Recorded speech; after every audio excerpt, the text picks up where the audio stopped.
자, 드디어 TMC의 2025년 감사 보고서가 나왔습니다. 그래서 오늘은 바로 이 보고서를 가지고 이 회사의 진짜 가치가 대체 얼마인지 단기 그리고 장기적인 관점에서 한번 제대로 파헤쳐 보려고 합니다. 지금 주가 과연 싼 걸까요? 비싼 걸까요? 저랑 같이 한번 논리적으로 따져보시죠. 오늘 이야기는 크게 6단계로 나눠서 진행할 겁니다. 먼저 이 회사가 도대체 어떤 독점적인 힘을 가졌는지 보고요. 그 다음엔 지금 시장을 좀 헷갈리게 만드는 수수께끼를 풀어볼 거예요. 이걸 바탕으로 단기적인 결론을 내리고 시장이 전혀 주목하지 않는 3가지 성장 옵션을 통해 2028년 미래 가치를 그려보겠습니다. 그리고 마지막엔 가장 중요한 투자 리스크까지 꼼꼼하게 짚어볼게요. 자, 그럼 본격적으로 시작해 볼까요? 우리가 왜 TMC라는 기업을 주목해야 하는가? 그 가장 근본적인 이유부터 파고 들어가 보겠습니다. 바로 이 회사가 가진 절대 깨지지 않는 해자에 대한 이야기입니다. 가치 투자하시는 분들이라면 경제적 해자라는 말 정말 많이 들어보셨을 거예요. 옛날에 성을 지키던 강처럼 경쟁자들이 함부로 쳐들어오지 못하게 만드는 강력한 보호막이죠. TMC의 해자는 아주 특별한 능력 위에 단단하게 세워져 있습니다. 여기서 진짜 재밌는 포인트가 뭐냐면요. TMMC는 그냥 물건 떼다 파는 그런 유통사가 아니라는 거예요. 특수가스를 직접 합성하고 정제하고 품질 보증까지 이 모든 걸 다 하는 국내 유일한 회사라는 거죠. 이게 반도체 수요에 그냥 바로 영향을 주거든요. 그러니까 삼성전자나 SK 하이닉스 같은 거대 고객사들이 좀 더 싼 데 없나 하고 쉽게 공급사를 바꿀 수가 없는 겁니다. 바로 이게 아무나 넘볼 수 없는 엄청난 해자가 되는 거죠. 자, 그럼 이제 현재 상황으로 와보겠습니다. 지금 TMC의 상황을 좀 복잡하게 또 어떻게 보면 아주 흥미롭게 만드는 2가지 큰 사건이 있어요. 이것 때문에 그냥 겉으로 보이는 재무제표 숫자만 보면 이 회사의 본질을 완전히 잘못 볼 수 있습니다.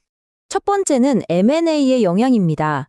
TMC CNS 같은 회사를 인수하면서 겉으로 보이는 매출은 확 늘어났는데요.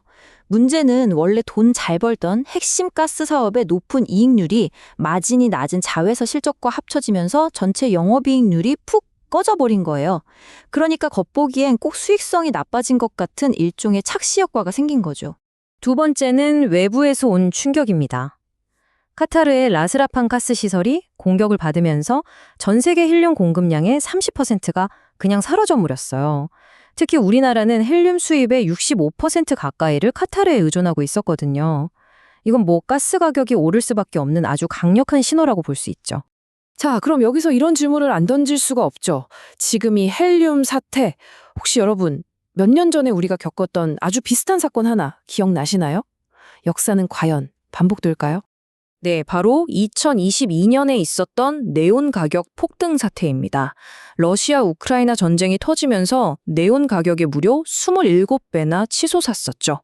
그때 원자재 가격에 매출이 연동되는 TMC의 매출이 단숨에 4배가 뛰었습니다. 그렇기 때문에 지금의 헬륨 공급 쇼크가 어쩌면 그때의 영광을 다시 한번 가져다 줄 수 있지 않을까 하고 주목하게 되는 거죠. 좋습니다. 그럼 이제 단기 투자자의 관점에서 딱 지금 보이는 숫자들만 가지고 한번 냉정하게 회사를 평가해 보겠습니다.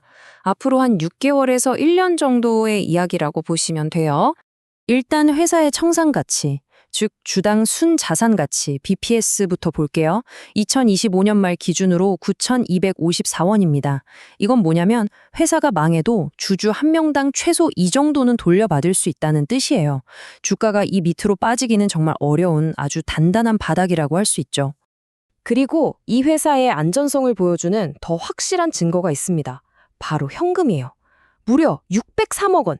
이게 현재 시가총액의 26%. 그러니까 4분의 1이 넘는 돈을 그냥 현금으로 들고 있다는 겁니다. 주가가 빠질 때 아주 강력한 방어막이 되어주겠죠? 그래서 몇 가지 표준적인 방법으로 적정 주가를 계산해 봤습니다.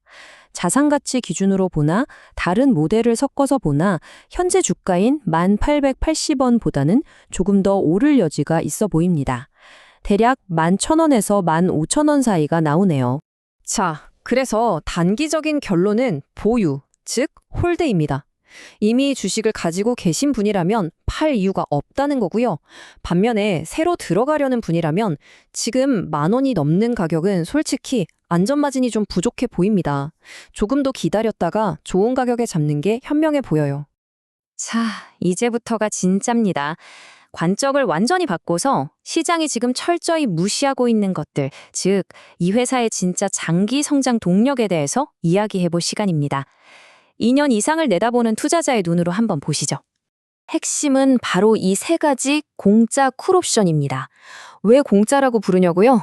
지금 주가에 이 엄청난 성장 가능성의 가치가 단 1원도 반영되어 있지 않기 때문이죠. 시장이 그냥 공짜로 던져준 선물 같은 기회라는 겁니다. 첫 번째 옵션은 바로 가스 재활용입니다. 한번 쓰고 버려지는 폐가스를 다시 깨끗하게 만들어서 파는 거예요. 그러니까 원재료비가 거의 제로에 가깝죠. 이 사업만 잘 되면요, 회사 전체의 이익률 구조가 지금과는 비교도 안 되게 좋아질 수 있습니다. 이건 그냥 게임 체인저예요. 두 번째는 용인 클러스터입니다. 대한민국 반도체 산업의 심장이 될 바로 그곳, 바로 옆에 새 공장을 짓는다는 거거든요. 이건 앞으로 터져나올 엄청난 수요를 바로 코앞에서 다 받아먹겠다는 뜻입니다. 여기에 300억짜리 정부 과제까지 따냈으니 날개를 단 셈이죠. 그리고 마지막 세 번째 옵션은 그동안 회사의 발목을 잡던 문제를 해결하는 겁니다. 돈을 계속 까먹던 전기차 관련 자회사 YHH를 드디어 흑자로 돌려놓는 거죠. 이게 성공하면 그동안 주가를 억누르고 있던 아주 큰 할인 요인이 사라지는 겁니다. 족쇄가 풀리는 거죠. 자, 그럼 이 세 가지 멋진 옵션들이 하나씩 현실이 된다고 가정하고 이걸 숫자로 한번 바꿔보겠습니다. 과연 2028년의 TMEC는 어떤 모습일까요? 구체적인 재무 로드맵을 한번 그려보죠. 이 성장 스토리가 현실이 되면 숫자가 이렇게 바뀝니다. 2028년이 되면 매출은 80% 늘어나고 특히 주목해야 할 주당 순이익 EPS는 거의 3배 가까이 폭발적으로 늘어날 걸로 보입니다. 회사의 이익과 자산이 모두 아주 강력하게 성장하는 그림이에요. 자, 그럼 이 모든 잠재력이 현실이 됐을 때 2028년 목표 주가는 과연 얼마가 될까요? 계산해보니 무려 24,000원입니다. 지금 주가에서 보면 거의 121%나 오를 수 있다는 얘기죠. 근데 여기서 진짜 중요한 게 있어요. 이건 시장이 뜨거워져서 PER가 막 올라가고 그런 거품이나 기대를 하나도 반영 안 한 숫자라는 겁니다. 그냥 순수하게 회사가 벌어들일 이익에다가 지금의 아주 보수적인 평가잣대를 그대로 갖다 댄 결과예요. 자, 이제 마지막 관문입니다. 아무리 좋은 투자 아이디어라도 리스크 점검 없이는 안 되죠. 우리가 지금 세운 이 멋진 시나리오를 한순간에 무너뜨릴 수 있는 위험 요인들은 뭐가 있는지 명확하게 짚고 넘어가야 합니다. 딱 3가지만 기억하시면 됩니다. 첫째, 아직 주식으로 바뀔 수 있는 105억 원어치의 전환사채 물량이 남아있다는 점. 둘째, 낸드 메모리 시장의 회복이 생각보다 늦어질 수 있다는 점. 그리고 마지막으로 현재 진행 중인 소송 결과입니다. 이 3가지는 투자하는 동안 계속해서 확인해야 할 핵심 변수들입니다. 그럼 최종 결론을 내리겠습니다. 이 기업에 대한 투자 전략은 바로 바벨 전략입니다. 한쪽에는 단기적인 인내심을, 다른 한쪽에는 장기적인 확신을 올려놓는 거죠. 단기적으로는 좋은 가격이 올 때까지 기다리는 인내가 필요하지만 장기적으로는 이 회사가 가진 구조적인 성장 스토리에 대한 확신을 가져야 합니다. 단기적인 주가 움직임이라는 소매에 흔들리지 않고 기업의 본질적인 가치 성장을 믿고 함께하는 성공적인 투자가 되시길 바랍니다.